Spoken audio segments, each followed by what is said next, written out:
The hope of finding El Dorado, a golden city that had been lost to history, inspired numerous conquistadors to go on fruitless journeys into the jungles and mountains of South America.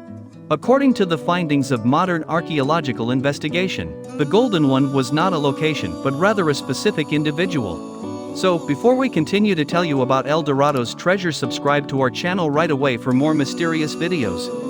The landing of Christopher Columbus in the Americas in the year 1492 AD marked the beginning of a collision of cultures that would eventually transform the entire planet. It was a vicious clash between two ways of life and belief systems that couldn't be more different from one another. The Europeans' insatiable desire for gold and their unwavering determination to exploit these new lands for their monetary value are encapsulated in the myth that they created about El Dorado, which depicts the city as a lost metropolis full of gold that is waiting to be discovered by a daring conqueror. On the other hand, the myth of El Dorado in South America sheds light on the genuine characteristics of both the region and the people who originally inhabited it. For them, El Dorado was never a physical location. Rather, it was a legendary emperor who was said to have been so wealthy that he covered himself in gold from head to toe every morning and then washed it off in a holy lake every night. Over the course of the past few years, the real story that lies behind the myth has been painstakingly pieced together using a combination of early historical writings and modern archaeological findings. It is based on a real-life account of a rite of passage ceremony that was performed by the Muisca people, who have resided in the central region of Colombia from the year 800 AD up until the present day. A number of Spanish chroniclers who had arrived on this foreign continent in the early 16th century began to write about this ceremonial of El Dorado. Juan Rodriguez Fraile's story is often regarded as being among the most compelling of these stories.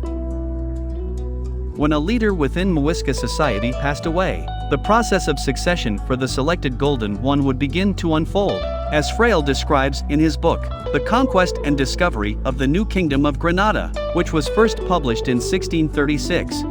Fraile's work was written in English.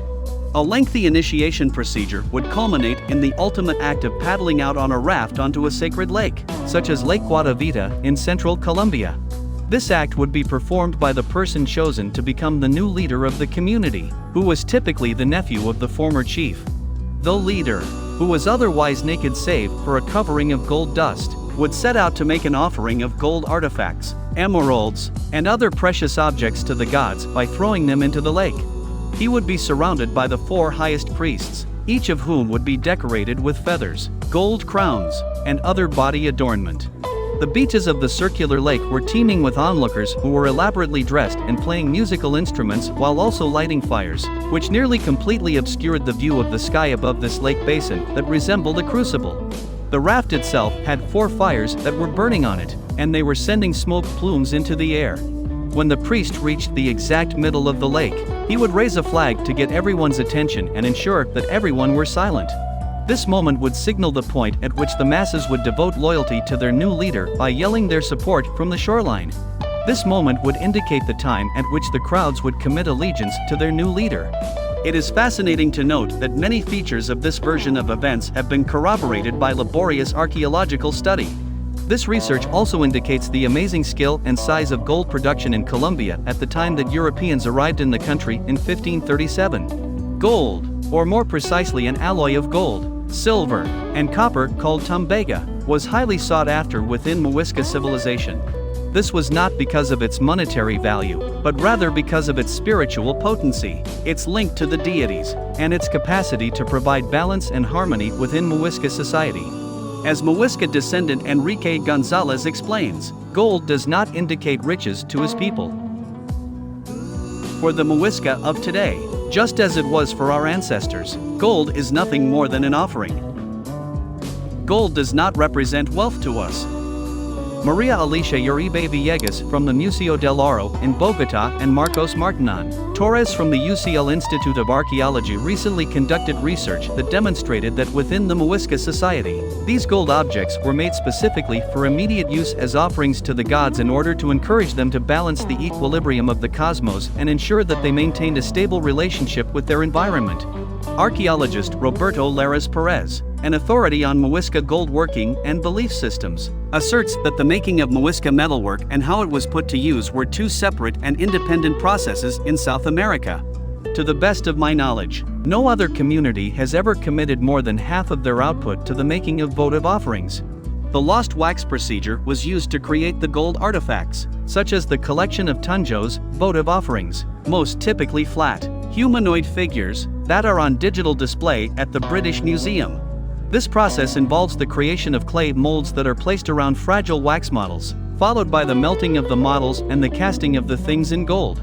Since all of the gold items in each offering have the same chemical signature as well as distinctive manufacturing characteristics, it is evident that these objects were being precisely created for this offering and may have only been in existence for a couple of hours or days before being deposited. This is evidenced by the fact that these objects have the same chemical signature. Incredibly, in 1969, 3 villagers unearthed a gold raft in a small cave in the hills just to the south of Bogotá that depicted a scene that was identical to the one described by Juan Rodriguez Fraile. The cave was located in a mountain range. The true tale of El Dorado involves a guy who is completely covered in gold and ventures out onto the sacred waters of a lake, such as Lake Guatavita. The special role that gold played as a source of material prosperity for European conquistadors is highlighted by the manner in which this story developed into the myth of a legendary city of gold. They had a limited comprehension of its genuine worth within the culture of the Muisca people. The amount of gold that must have been dumped into the deep depths of the lake and buried at other sacred places around Colombia completely blew the imaginations of Europeans. These tales of El Dorado lured the Spanish conquistador Jiménez de Quesada and his army of 800 men away from their mission in AD 1537 to locate an overland passage to Peru and up into the Andean homeland of the Muisca for the first time. The conquistadors' goal was to find a method to circumnavigate the continent.